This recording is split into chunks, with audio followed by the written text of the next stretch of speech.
Halo anak-anak, kita kembali lagi bersama saya, Bapak Rian Girsang, dalam pembelajaran Bahasa Indonesia, materi teks laporan hasil observasi untuk kelas 10.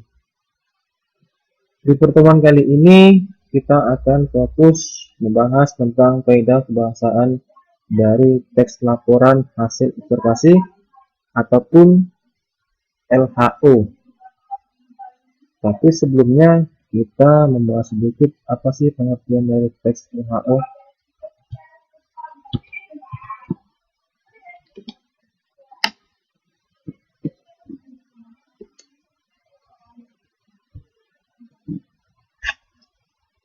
Pengertian teks laporan hasil observasi adalah teks yang berisi tentang penjabaran umum ataupun melaporkan sesuatu berupa hasil dari pengamatan.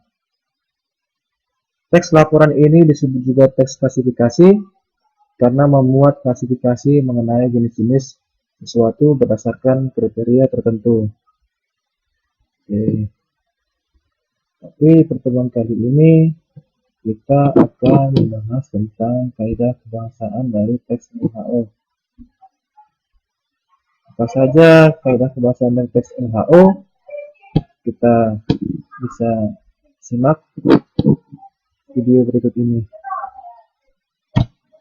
Yang pertama, teks LHO menggunakan frasa nomina yang diikuti penjenis dan pendeskripsi. Yang kedua, menggunakan verba rasional seperti ialah, merupakan, adalah, yaitu, dan sebagainya.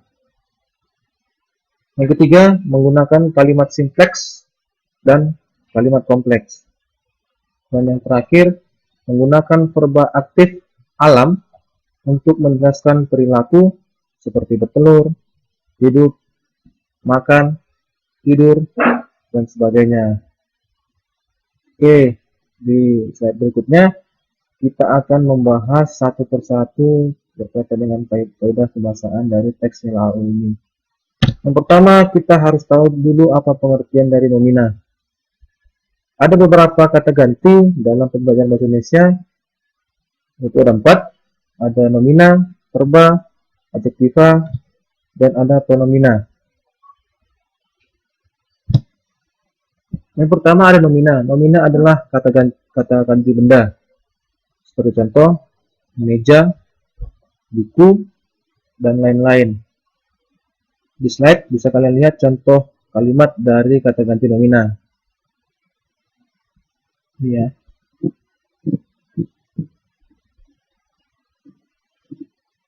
Yang kedua ada verba. Biasa disebut dengan kata ganti atau kata kerja. Ada kata menyiram, menulis, dan di slide ada contoh dari kata kerja ini. Sudah saya tandai dengan warna biru atau warna ini. Dan yang ketiga ada adjektiva, yaitu kata sifat. Ada baik, rajin, dan lain-lain. Ini adalah contoh kalimat dari kata ganti kata sifat. Kita masuk ke bagian terakhir, yaitu pronomina. Pronomina terbagi atas 2, yaitu ada pronomina persona, dan yang kedua ada pronomina non persona. Pronomina persona artinya kata ganti orang, terbagi atas 3 juga. Yang pertama, kata ganti orang pertama tunggal, kata ganti orang pertama jamak. Kata ganti orang pertama tunggal ada kata aku, saya, hamba, beta, dan untuk jamaknya ada kata kami. Kemudian kata ganti orang kedua tunggal ada kata kamu, anda, engkau, dan untuk jamaknya ada kata kalian. Dan kata ganti orang ketiga tunggal ada kata dia, ia, beliau, saudara, dan untuk jamaknya ada kata mereka.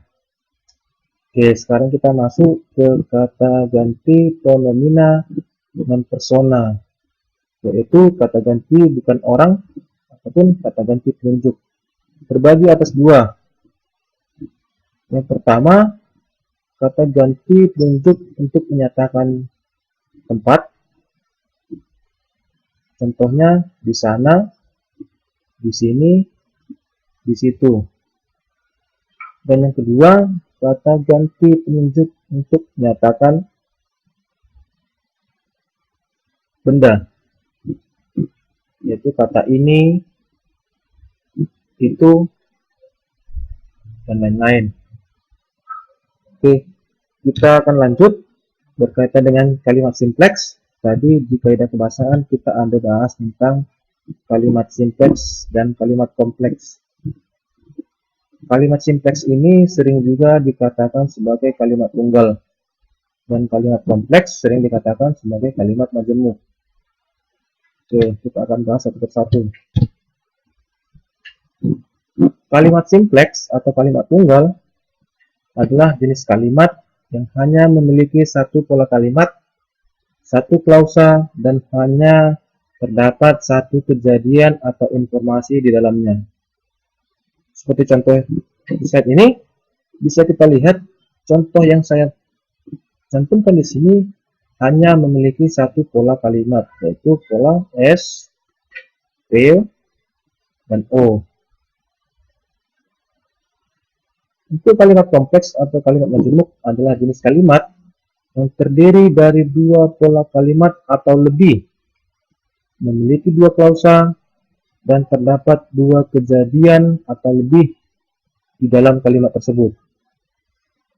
Kita bisa perhatikan contoh. Andi sedang makan sedangkan adiknya mengerjakan PR. Untuk pola yang pertama ada pola SP, yaitu kalimat Andi sedang makan.